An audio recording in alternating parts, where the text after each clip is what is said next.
Okay. Listen, we have to do a part three. We're not done with Mr. Scorpio. There's a lot to say about him. Just there's a lot to say about Mr. Cancer. Really, the water signs. There's a lot going on. It is the most subconscious of all of the other signs. The fire, the water, the fire, the earth, and the air. No, water is more intense. Remember, life sprung from the water, from the ocean. Whatever was in the ocean made its way into land, and then man came. If we follow the theory of Darwinism, right? So everything came from water, the primordial waters of space, but also the ethers, the waters that represent the ethers that represents the waters of space, and God moved upon the face of the waters. He's not talking about the waters here on the earth. He's talking about the waters in space, the ethers. That's why we have water down here, because water exists in the ethers. It is water, as above, so below. But this is a matter that we cannot understand or comprehend, let alone see. We understand that other states of matter exist, but common-based is as close as we're going to get to a full understanding of how things work in the material plane, because we still don't know what composes of the other planes in the ethereal planes. We're just now discovering through string theory what these dimensions are, and the fact that they were even there to begin with, which makes sense how the distribution of gravity is how we feel it on Earth, because it exists in all the other planes, but this is the strongest pole. This is the densest, the Earth plane. So, we're going to jump right in, and we're going to continue with the Scorpio man. Understand that the Scorpio man is someone that you encounter when there is a critical situation going on in your life. Okay? You seldom meet a Scorpio when everything is fine and peachy. And even if things were fine and peachy, it's only from the outside looking in. Because in reality, everything may not be so peachy. Everything may not be so fine. So then you encounter a Scorpio who now is going to break you out of that existence and open up a whole new world to you. But you're not going to want to go through this metamorphosis willingly, because unfortunately with Scorpio, transition and change doesn't happen smoothly. Okay? So please understand that if you're not the type of bitch that likes problems and chaos and conflict and drama, do not date a Scorpio. Run! Because that's what really gives him a boner. Otherwise, you know what? You ever heard of makeup sex? Now you see, that's something that I myself did not understand. I don't know what makeup sex. If I'm mad at you, and no wood is happening. If I'm mad at you, man or woman, it might take me a couple of days to get over it. Papa, you might have to pamper me, give me gifts, buy a new underwear or new teddy or whatever, something. It ain't gonna happen right away. The same situation is, with the Scorpio, and also Scorpio sexuality, which is a whole different field in and of itself. You have to understand that, I'm trying to put it into words, but it's just kind of hard to put it into words, and they don't really want to go too deep into the more mystical entity. I have to keep it more towards the personality. So I'm going to switch gear and keep it toward the personality. So you women can have an understanding of what to look for, what to expect. But I really cannot stress the fact that a Scorpio is going to come into your life to cause change. And this doesn't have to be something that he's doing deliberately. It is just, Scorpio rules the subconscious mind, and there's a lot of hidden motives behind the subconscious mind. And the thing is that with the Scorpio, he never is what he appears to be.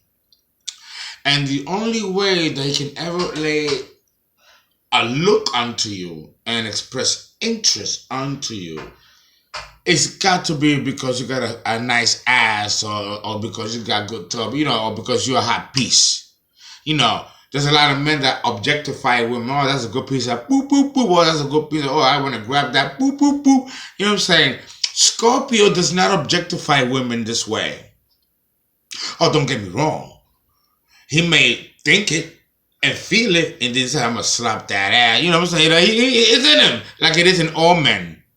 But Scorpio is not going to be that vulgar about it. And if you ever see him acting that way, know that it's an act. It's an act. Because Scorpio understands the power of sex. They understand how powerful that is. And it's nothing to play with. It is the energy that brings us into this plane. So there's nothing casual about sex when it comes to Scorpio. Not even in discussion. To be honest, he'd rather not discuss it. But if you should be interested in discussing it, by the time he finished talking to you about it, you might not be so as inclined. Because the level of sexuality and sexual intensity that this man has and possesses is enough to populate nations. Not just one woman. Not just one woman's vessel, but just nations. Is the enormity of this man's intensity when it comes to sex and the expression of it. Sex is the biggest mystery in the human condition. Without it, we wouldn't be here. And it causes great pain to be here. And then the pain when we exit, right? So it's all about pain being in here. But yet sex is the total antithesis of that experience. It's so intense that you cannot run away from it or escape it, like the pull of a black hole. Sex is a part of us, something that we need, all of us. And that without it, there'll be no reason for living, because it is the engine not only of the physical body, but also of the soul. That's why the genitals are below, on the tail of the kundalini, and not anywhere else in the body. It's very primal energy, very raw energy, but it's energy that can be harnessed, that can be refined, and it can be funneled into a functional purpose. And Scorpio represents that functional purpose. It is like a laser beam, like infrared light. And it has a singularity of focus that is unlike anything that you have ever experienced or have witnessed in any of the other signs of the zodiac. Scorpio got it. Scorpio got it. And we are all jealous of it. Because we don't got it. We gotta pray for it, meditate, drink. We gotta do all kinds of things just to get a taste of it. But Scorpios, they got it. There isn't anything that these people would not get their hands on if they didn't want it bad enough. And Scorpio does. Scorpio does. They got that focus, that singularity of purpose, and they go after what they want. The opposite polarity is Taurus. Fixed earth. The money. Taurus is the money, baby. The money. So Mr. Scorpio is always focused on his Taurus side. The inner reaches of his own subconscious psyche, which is to acquire, to have, to live well, and to enjoy the fine things. And like Taurus, Scorpio knows how to get it. Oh yeah, you don't fuck with his money. He's gonna get it. I once was in a bar and I was having a drink, and there was this guy sitting next to me, and he was very good looking. Very good looking. The women and men were looking at him. They couldn't stop looking at him. So I finally, being in my Aries moon like I am, and I don't think I'm no small cookie either. So I felt confident approaching him. Sir, do you know? I don't mind to sound fickle and superficial, but you could be an actor. You know that? And he raised his drink and looked at me, smiled. He goes, "I know." I know. Kept drinking. And I told him, have you ever thought of being an actor? Have you ever thought that's something that you want to pursue? Again, picks up the drink. Okay. Sometime. I have other things in mind. But if I'm ever interested, I'll let you know. And he walked out and left his drink behind. Took us a while to figure out that he left out. He didn't want to be bothered. He was very pleasant, but he was alone in his own world. I didn't want to be bothered. He left. He was very pleasant. He left the drink and walked away to make it look like he might have gone to the bathroom, but he left. And that could have been for anything. It might have not been an insult. It might have been that he really had somewhere to go. And at that pivot, I asked that question. They already decided they was going to leave the drink and leave. But I just happened to come in at that minute, at that intersection. So I might have taken it personal, or I might have just taken it where he was just about to leave anyway. Either way, he didn't make me feel unpleasant. He wasn't unpleasant. But because he left the way he did, whether or not he meant to do that, it affected me that entire evening. That entire evening, I was affected by that. So then other people all of us started to look and question, and we made our own inferences without ever approaching someone else. That's the stove, the hand on the stove, or the hand on the campfire that I mentioned in part 2. Right? Remember? Scorpio gives you that kind of energy. And you don't know if it's you, or it's just that he's in his own world and you're just a nuisance in his way. Because that is the power and the nature of Scorpio. Now, like I mentioned, his biggest weapon is deception. He can be very deceptive. Okay? He is not, like I mentioned, what he appears to be. Okay? He will make you believe that I just bit myself. He will make you believe. I wasn't supposed to tell you that information. That's what that happens, right? He will make you believe that he's innocent. That he, what can I put in? He hides his darkness from you. I mean, we all do to an extent, but it always comes out to our actions, to our behaviors. Not with Scorpio. Scorpio is very in control of his behaviors outside, externally, also internally, with no one around. He is very guarded about his self-image. He does care about what you think. He's just not going to let you know it. And he's not going to give away anything in his behavior or in his actions that might show his true colors. Let me tell you, there is absolutely no way that you're going to know a Scorpio man unless he allows you to. And if he does, he's going to have to kill you. Because then you might let other people know. So you'd rather not know. You see him killing somebody, you make an about face, don't even look, don't even squirt, don't even squint, so that you don't throw that knife right at your back. He might still do it. So you still gotta pray that you saw nothing, don't want to start nothing, don't be nothing, just go. Just go. Because if you look into his eyes while he did that murder and turn around, and if he don't kill you before you get up the hill, he will find you eventually. Ptolemy called Scorpio the sign of terror. Ptolemy was a pharaoh in the 26th dynasty of Egypt. He named Scorpio and Taurus the constellation of terror. because it's terror. Even going back 6,000-7,000 years in Ptolemy's time, we still hear of the terrible nature of Scorpio. It's nothing old, it's nothing new. It's fixed. So its reputation shall always be that what it is. Understand, there's a lot of anthropological history there with Scorpio. And this intense wretchedness, viciousness, and cruelty. That might not even be directed at you personally, but because that is the nature of the sign. If he's ever nice to you,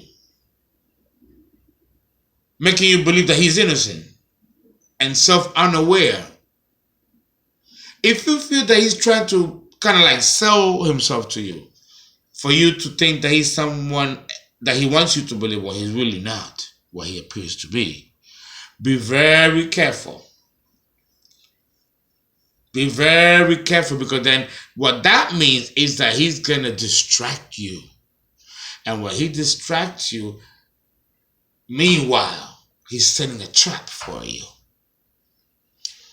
Will you be able to withstand that trap? See? This man is a paradox. He's a bundle of contradictions. For example, he may fight to get a car and work for months, save the money, and then buy the car. But then once he has the car, he treats it like shit, barely uses it, and runs it a couple of times. He might be wanting that bowling ball, and he will fight and obsess over it and buy it, but then put it away and never go bowling. You know, he gives mixed signals. Yet, he is extremely decisive and decisively focused, unmoved by any conflict coming from without. There could be an earthquake, literally an earthquake, and people in his family will be, well, maybe not an earthquake in the sense that things are falling from the books and shelves, but let's say like a tremor. That scares anybody. There's a tremor and people are running in the house. Scorpio will be there in the couch, just sitting and just watching, kind of feeling to see if the structure is moving. You know, okay, never mind the floor, but if things moving or the lights breaking, you know, he's observing. He will be totally calm. He will be at home. That's why, you know, you can't fight a Scorpio with crisis, because he is the bringer of crisis. So he's going to thrive like a mushroom on shit. And there's nothing that you can do as far as fighting energy and fighting back, either psychologically through psychic attack or psychological warfare or even physical. He's going to win. He's designed to win. So once you know that, understand that. Because it's that kind of energy that allows him to get away with murder and still radiate such charisma, such charm, and such stillness. Stillness. It's unsettling, unnerving, but yet so effective. So fucking effective, it's sick. I'm telling you. He can be both passionate and calm and cool all at once. Yes. Okay? Or he can alternate from being engaging, giving, being open to people, you know, to being withdrawn. He'll be all of that and then withdraw, alienate himself. But then he can hustle and bustle and be there. But then he can also turn around and be hostile. You will never know what is going on in his psyche. You will never know what's going on in his psyche, and he's going to love it. He's going to love it. He can seem quite calm and peaceful for your eyes, you know. And in your eyes, he seems that way. And he can seem calm and peaceful for years. and then suddenly become a serial killer, or at the very least become abusive and combative towards you, and usually without warning or an explanation. Mm-hmm. Deep, deep. And you don't know where it's coming from. Okay? He will be very logical, display great reason and intellectual insight into things, but also at the same time display emotional exposition. And not do it in a way that is dramatic. Do it in a way that's very calm, such as anger, rage, sentiment, and feelings of love, empathy, and devotion. He can display those emotions and come across like he's an emotional fuddy-duddy. He's not, and it's a game, it's an act. This man can be both emotional and logical at the same time, or alternate, and never lose himself in neither. Have you spinning? He will have you spinning. Tell you.